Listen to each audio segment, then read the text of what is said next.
tour de chef Mamadou Diallo avec vous. Poste guinéenne, ça branle dans le match entre le directeur général Mohamed Sita Cissé et le ministre Ousmane Gawal Diallo. Oui, vous l'avez dit tantôt, ça branle dans le match entre les deux. C'est vraiment de l'électricité dans les relations entre le ministre des Postes, Télécommunications et de l'économie numérique et le directeur général donc de l'office de poste. Évidemment, si vous allez par exemple sur certains sites, notamment sur Guinée News, on qualifie ce courrier d'explosif et ainsi de suite. Beaucoup de qualificatifs pour dire que ça ne va pas. Effectivement, il y a ce courrier-là qui a circulé depuis hier et sur la toile et tout comme sur les sites d'information, qui est une sorte d'interpellation, mais très sérieuse du ministre vis-à-vis de Citanium. Et l'objet du courrier est le suivant: notification de manquements constatés relativement aux décisions et engagements contractuels que vous prenez dans le cadre de la gestion de la société La Poste Guinéenne SA en votre qualité de directeur général de la dite société. Le ministre dit ceci au directeur général: tel que je vous l'ai déjà rappelé à plusieurs reprises, il m'a été donné de constater que depuis mon avènement à la tête du ministère des Télécommunications et par ricochet la prise de la société de la Poste guinéenne que vous dirigez sous ma tutelle technique en vertu du cadre organique en vigueur au sein du ministère. Donc, il y a une loi qui régit les relations entre les ministères qui assument les tutelles, qui est donc la 056 du 8 décembre 2017, modifiant certaines dispositions de la précédente. Donc, ainsi de suite, vous initiez et prenez des décisions et des engagements contractuels et actes administratifs et ou de gestion au niveau ou au sein de la société précipitée que vous dirigez sans me consulter, sans m'informer, ni a fortiori requérir et obtenir mon avis ou selon le cas sans mon autorisation ou accord préalable. Et donc le ministre se sent fort d'interpeller le DG de la Poste. Pourquoi? Même si la Poste de son statut est une société à actionnariat mixte, mais à date il se trouve que la Poste n'a pas, évidemment. C'est actionnaire mixte. C'est ce qui est dit. Normalement, selon le statut, mais actuellement, c'est l'État qui reste le principal actionnaire. L'actionnaire unique quand même. Unique. Voilà. Bien. Et mais en plus de ça, il se trouve qu'il n'y a pas de conseil d'administration. Et c'est ce que le ministre dit dans le deuxième paragraphe, si je ne me trompe, de son courrier. Ces faits sont une violation de vos obligations professionnelles et notamment de celles relatives aux rapports ou relations que vous devez entretenir avec moi en ma qualité de tutelle technique de la société de la Poste, ainsi de suite. Et quelque part, il mentionne que, en effet, la société La Poste guinéenne à la tête laquelle vous êtes, n'ayant de surcroît et jusqu'à date toujours pas de conseil d'administration qui aurait dû approuver préalablement les actes et les décisions d'administration ou de gestion que vous initiez et prenez ou que vous souhaitez prendre, et ce en ce qui concerne notamment les contrats, conventions, protocoles d'accord et autres mémorandums d'entente passés ou conclus ou passés, donc avant de me les transmettre pour approbation ou validation, en dernier ressort et en ma qualité de tutelle technique de la dite société, ces actes et décisions d'administration, de gestion que vous envisagez prendre ou souscrire devraient et doivent ainsi ou par conséquent m'être soumis. C'est trop long, mais en conséquence, le ministre dit: de ce qui précède, je vous somme de me transmettre instamment, au regard de tous ces constats de manquement, toutes ces défaillances, donc de lui transmettre des actes et décisions d'administration ou de gestion que vous avez initiés ou pris ou auxquels vous avez souscrit depuis ma nomination dans les fonctions de ministre des Postes, des Télécommunications et de l'économie numérique. Et ce, y compris en ce qui concerne l'ensemble des contrats, conventions, protocoles d'accord et autres mémorandums d'entente conclus par votre société durant cette période ou qui sont à date en instance de conclusion au niveau et au sein de la dite société. Deuxième point, le rapport d'activité de votre société au titre de l'exercice 2022 écoulé, le document de stratégie ou plan d'action d'investissement de votre société pour l'année 2023, ainsi de suite. Tant de choses. Voilà, donc en gros, c'est que Ousmane, au visa de ce qu'il qualifie de manquement, de défaillance, dans la façon dans la gestion de Mohamed Sita Cissé, il a décidé donc de mettre le holà à l'exécution de tous les contrats. Voilà, de suspendre les contrats. Il faut y rajouter quelque chose. J'apprends aussi que, en fait, quand le ministre constate que tous ces manquements existent, il demande qu'on lui envoie ces documents, mais il constate aussi que le DG de la Poste n'est pas là, il est en congé. Donc il interpelle la DGA de lui faire parvenir ses courriers. Ça, c'est d'autres informations qui nous parviennent. Comme quoi, la DGA, demandant au DG de lui donner ses contrats afin qu'il les transmette au ministre, n'a pas eu gain de cause parce que le DG s'y est opposé. Et lui a dit, arrivez auprès du ministre, vous m'appelez et puis je vous fais parvenir les 10 contrats. Ce qui a été fait, les contrats parviennent via un coursier qui les dépose, mais il y a quand même une grande révélation dans cette histoire, c'est que la DGA semble ne pas être du tout, alors là, concerné non, associé à la gestion, en cours, donc, à la y poste. compris les questions de contrat et autres. Donc, j'ai envie de dire qu'il faut que le DG nous dise quelque chose. Nous tentons d'ailleurs de joindre Mohamed Sita Cissé. Voilà, pour l'instant, voilà, Ibrahim Babin Diallo nous apprend donc qu'il a tout simplement raccroché au nez et pour autant, il a des choses à nous dire. Il a un compte à rendre au public, aux populations guinéennes. Allez-y, Talibé Barry. Oui, c'est une lettre suffisamment explosive et qui, en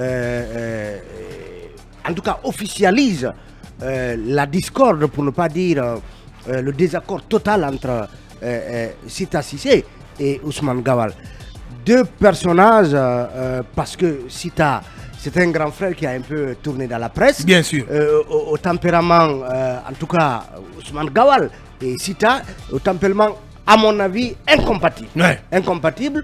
Donc, c'est ce qui finalement se retrouve dans cette lettre où, par exemple, vers la fin, où il n'a pas eu le temps de le dire, il demande à Sita d'annuler ou, au cas échéant, de suspendre ou surseoir à l'exécution ou à la mise en œuvre de toutes les décisions d'administration et ou de gestion qu'il a prises au niveau donc de la Poste et qui engage en tout cas la direction. Ça veut dire que c'est un bras de fer dont la suite pourrait être quoi?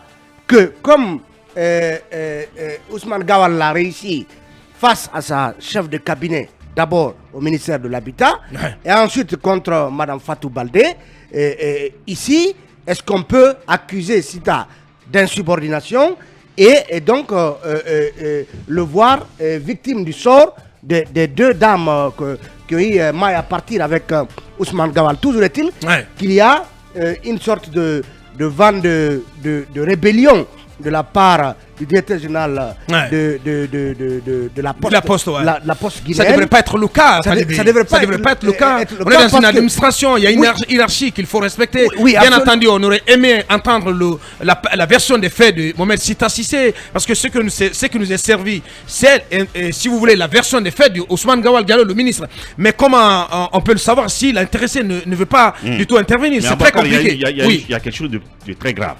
Et peut-être en partant de la Poste, est-ce que toutes les autres directions générales fonctionnent de la même façon?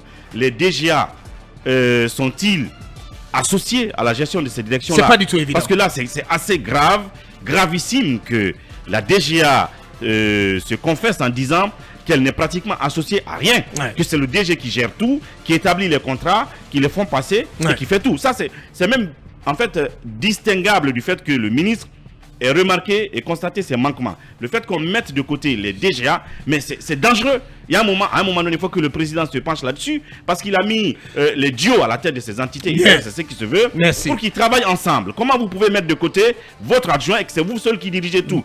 Si vous promenez le regard, il y a plusieurs directions qui fonctionnent de la même façon. Plusieurs CPA, et je pense que Lincoln doit s'y intéresser. C'est très important. Pourquoi pas? Ouais, pour en terminer.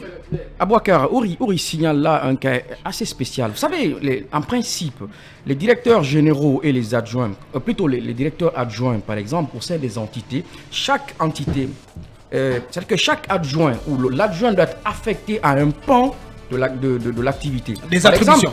Si vous prenez au sein par exemple de la Poste, vous verrez que par exemple, s'il y a deux DGA, il y en a un qui va s'occuper des finances, l'autre va s'occuper d'autres volets. Mais si on ne définit pas cela, on nomme comme ça les gens parce que tout simplement... vous accumulez. Des fois, c'est défini, mais c'est le DG qui décide. C'est la définition justement qui n'est pas consistante parce que la principale responsabilité qu'on lui affecte, c'est celle de remplacer le DG en cas d'absence. Justement, en fait, c'est tout. En fait, il est là comme un électron, comme un pion qui attend. Mais je vous assure que dans certains textes de certaines directions, il n'y en a pas du tout. Il n'y en a pas du tout parce que tout simplement, vous verrez que le poste même n'était pas prévu. Mais vu qu'il faut, pour des questions de compatibilité d'humeur, où il faut nommer des gens, on balance comme ça les gens.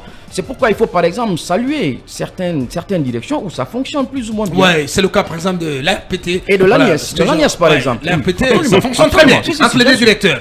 Allez-y, Akoumba, pour en terminer. Pour une fois, le ministre Ousmane Gawal saura qu'on ne dépièce pas toutes les poules de la même manière. Sa lettre méritait un limogeage du directeur général si les termes de cette lettre-là sont vérifiés. Mais il comprendra que le gars va rester. Pour quelle raison? Je serais surpris que M. Sita change même de méthode de travail. Rappelez-vous. Pourquoi? C'est pas la première fois, je pense qu'il a. En tout cas, c'est pas le premier accroc entre C'est pas le premier accroc entre M. Ousmane Gawal et M. Sita Cissé. Et je pense que M. Sita a des soutiens et ces soutiens vont rester. C'est des soutiens que je vous demanderai de ne pas me demander d'expliquer ici. Et vous comprendrez que M. Ousmane Gawal a dénoncé certainement, c'est pour se couvrir en cas de problème demain. Tout le monde saura qu'il avait déjà alerté. Mais M. Sita reste fort et il va certainement rester fort pendant longtemps. Et c'est ça aussi dommage. Et c'est ça aussi la gouvernance actuelle. Dommage. Allez-y, Lincoln, pour clore. La plupart des EPA ou EPIC, les DG voient les DGA comme juste des menaces. Donc il n'y a pas de sincérité dans les relations.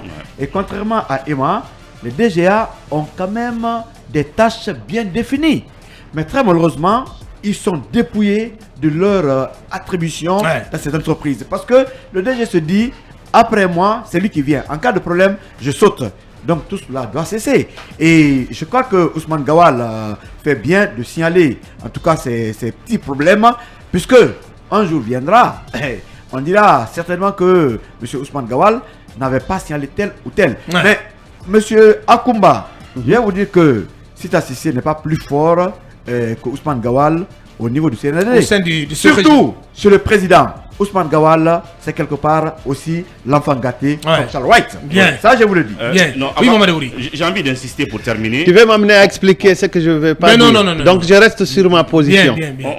Oui, Ousmane Gawal, l'enfant gâté du CNRD, Ousmane Gawal, le belliqueux et tout le reste. On peut bien le critiquer sur bien des choses. Nous le faisons d'ailleurs ici. Des fois, il peut bien se fâcher. C'est notre boulot. Mais sur ce cas-là, ça a du sens à Boubacar. Parce que la dernière fois, je parlais de la GILAB, qui a un statut de société mixte, qui a beaucoup d'actionnaires. Et vous savez que là-dessus aussi, il y a eu une sanction du ministre Gawal vis-à-vis du DG, donc de la GILAB. Je ne sais pas quelle année est l'issue pour l'instant. Je veille là-dessus. Mais c'est tout à fait différent de ce cas-là. Parce que là, dans la parce que là, il accuse Sita Cissé de gestion solitaire. Non, déjà, l'État est le seul actionnaire, vous l'avez dit. Mais dans le même temps, il n'y a pas de CA. Pour quelle raison? On ne l'a pas encore dit, mais on nous dit que c'est dû à un décret qui a été mal ficelé, mal pris. Mais puisqu'il n'y a pas de CA, donc il doit planifier, et je vais dire contrôler tout ça, et il n'y a pas d'autres actionnaires, comment le DG lui seul peut planifier des activités, planifier des contrats, les passer sans que la tutelle ne soit au courant, mais sans aussi que sa collaboratrice directe, donc la DGA, ne soit au courant. Donc là-dessus, il y a du sens. On ne va pas cette fois-ci dire qu'il en fait de trop, qu'Ousmane en fait de trop. Ce qui est réel, il faut le dire comme ça, comme les choses se présentent. Et du côté de l'OGP, comment ça se passe entre Mandia et son adjoint? À un moment donné, Cathy, comme ça il s'appelle, avait été sanctionné également. Oui, est-ce que c'est le retour à la normale entre les deux? Ouais, tout est revenu en tout cas à la normale. À un moment donné, c'était très tendu entre les deux. Mais aujourd'hui, depuis la sanction de M. Cathy, je crois que chacun a mis dans son vin. Et tout va très bien de ce côté des hommes. Tout va pour le mieux dans le meilleur des mondes. Du côté de l'OGP, contrairement à la poste guinéenne. On va marquer la pause pour nos conseils achats. On revient pour continuer Mirador. Nous parlerons du cas Kassouri, Fofana et compagnie. Si tout va bien, avec la prise de parole à venir de Maître Sidiki Berete, un des avocats du NOCAS. Et par la suite, nous nous intéresserons au procès du 28 septembre 2009. Un avocat de la partie civile demande tout simplement la comparution de tout le gouvernement CNDD et tous ces sujets avant donc de donner la parole, si tout va bien, au ministre de la Justice, Garde des Sceaux, et notre invité politique du jour, M. Aliouba, qui va prendre la parole depuis les États-Unis. On revient dans quelques minutes.